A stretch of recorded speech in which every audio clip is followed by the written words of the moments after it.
اب اگر آپ واجب چھوڑ دیتے ہیں تو نماز کا ایک بھی اگر آپ نے واجب چھوڑ دیا تو آپ پر سجدہ سہو واجب ہو جاتا ہے. سجدہ سہو کیسے کرتے ہیں یہ میں آپ کو ویڈیو کے اینڈ میں بتاؤں گا. فی الحال اب نماز کے واجبات سیکھ لیجئے. نماز کے کل 14 واجبات ہیں. نمبر 1، فرض نمازوں کی پہلی 2 رکعتوں کو قراءت کے لیے مقرر کرنا. قراءت میں نے آپ کو پیچھے بتایا تھا قرآن مجید کو پڑھنے کو قراءت کہتے ہیں. فرض نمازوں کی نمبر 1 پہ بتایا جا رہا ہے فرض نمازوں کی پہلی 2 رکعتوں کو قراءت کے لیے مقرر کرنا. یعنی فرض نماز کی جو پہلی 2 رکعت ہوتی ہے اس میں قرآن مجید پڑھنا یہ ہمارے لیے واجب ہے. نمبر 2، فرض نمازوں کی تیسری اور چوتھی رکعت کے علاوہ تمام نمازوں کی ہر رکعت میں سورہ فاتحہ پڑھنا. یعنی فرض نماز کی جو تیسری اور چوتھی رکعت ہے اگر آپ نے اس میں سورہ فاتحہ نہیں پڑھی تو آپ کو سجدہ سہو نہیں کرنا. لیکن اگر آپ نے فرض نماز کی جو تیسری اور چوتھی رکعت ہے تمام جتنی بھی نماز ہیں اور فرض نمازوں کی پہلی جو 2 رکعت ہے اگر آپ نے اس میں چھوڑ دیا سورہ فاتحہ پڑھنا تو آپ کو سجدہ سہو کرنا پڑے گا. یہاں پہ واجب ہو جائے گا. یہ واجب ہے پھر آپ کو سجدہ سہو کرنا پڑے گا. نمبر 3، نماز کا واجبات میں نمبر 3 بتا رہا ہوں. فرض نمازوں کی پہلی 2 رکعتوں میں اور واجب اور سنت اور نفل نمازوں کی تمام رکعتوں میں سورہ فاتحہ کے بعد کوئی سورت یا بڑی 1 آیت یا چھوٹی 3 آیتیں پڑھنا یہ بھی واجب ہے. آپ سمجھ لیجئے فرض نمازوں کی جو پہلی 2 رکعت ہیں اس میں آپ کو سورہ فاتحہ کے بعد سورت کا ملانا یہ بھی واجب ہے. نہیں ملائیں گے سجدہ سہو کرنا پڑے گا.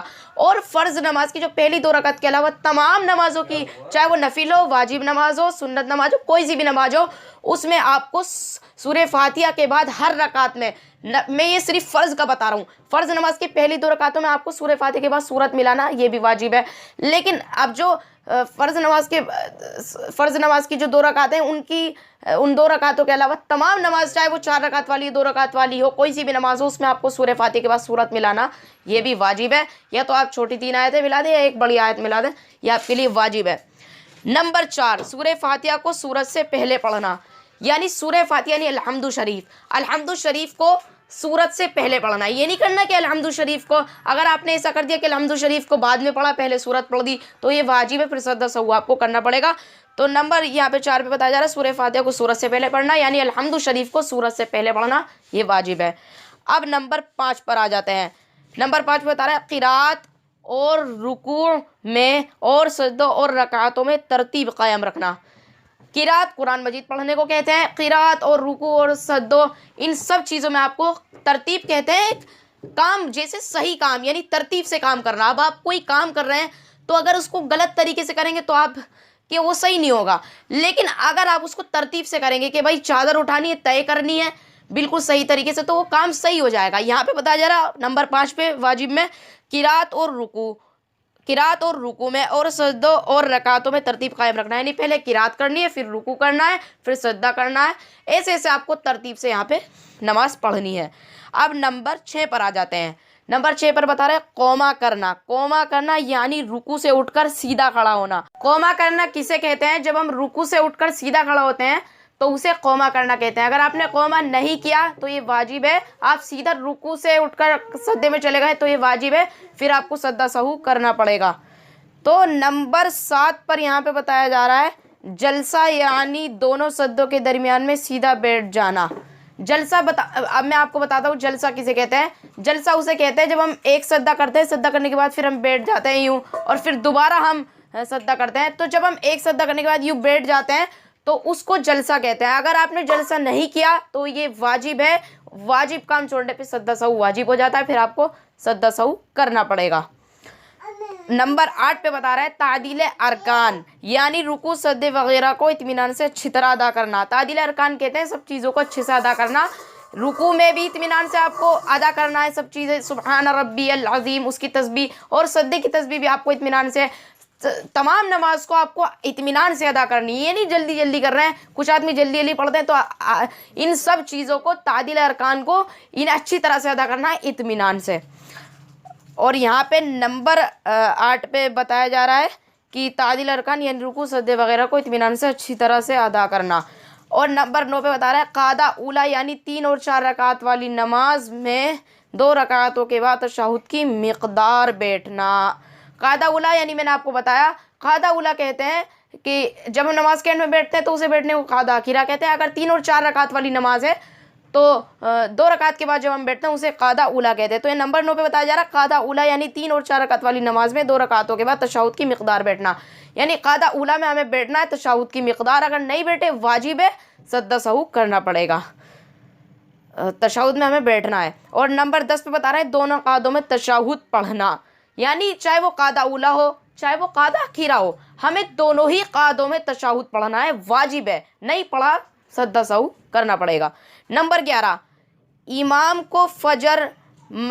امام کو نماز فجر, مغرب, عشاء, جمعہ, عیدین, تراویح اور رمضان شریف کے وتر میں آواز سے قرات کرنا اور ظہر, عصر وغیرہ نماز میں آہستہ پڑھنا. تو یہاں پہ بتایا جا رہا ہے فجر, مغرب, عشاء, جمعہ, عیدین, تراویح اور رمضان شریف کے وتر میں آواز سے قرات کرنا, یہ امام صاحب جو کرتے ہیں تو یہ واجب ہے. اور جو ظہر, عصر وغیرہ نماز میں آہستہ پڑھتے ہیں امام صاحب تو یہ واجب ہے, اسی لیے امام صاحب پڑھتے ہیں اور واجب ہے. نمبر 12 لفظ سلام کے ساتھ نماز سے علیحدہ ہونا. سمجھ میں آ رہا ہے؟ نمبر 12 پہ بتا رہے ہیں لفظ سلام کے ساتھ نماز سے علیحدہ ہونا, یعنی میرے پیارے بھائیو لفظ سلام کہتے ہیں جب ہم نماز سے فارغ ہوتے ہیں تو ہم پہلے سیدھی طرف سلام پھیرتے ہیں پھر الٹی طرف سلام پھیرتے ہیں. جیسے کہ میں اب آپ کو پھیر کر دکھا رہا ہوں, السلام علیکم ورحمۃ اللہ, السلام علیکم ورحمۃ اللہ. تو لفظ سلام کے ساتھ ہمیں نماز سے فارغ ہونا ہے یعنی علیحدہ ہونا ہے, تو یہ ہمارے لیے واجب ہے. لفظ سلام کے ساتھ اگر ہم علیحدہ نہیں ہوں گے واجب ہے, پھر نماز واجب العلیحدہ رہے گی.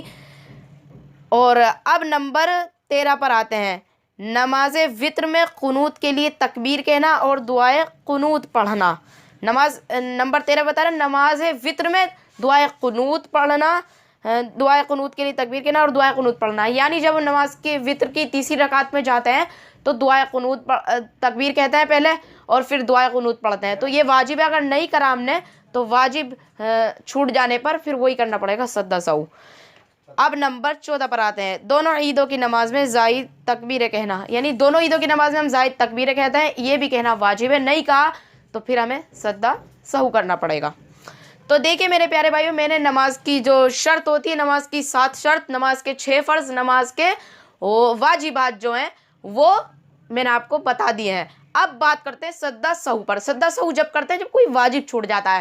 اب لوگوں کا سوال یہ ہے کہ سجدہ سہو کیسے کریں, چلیے میں آپ کو بتاتا ہوں.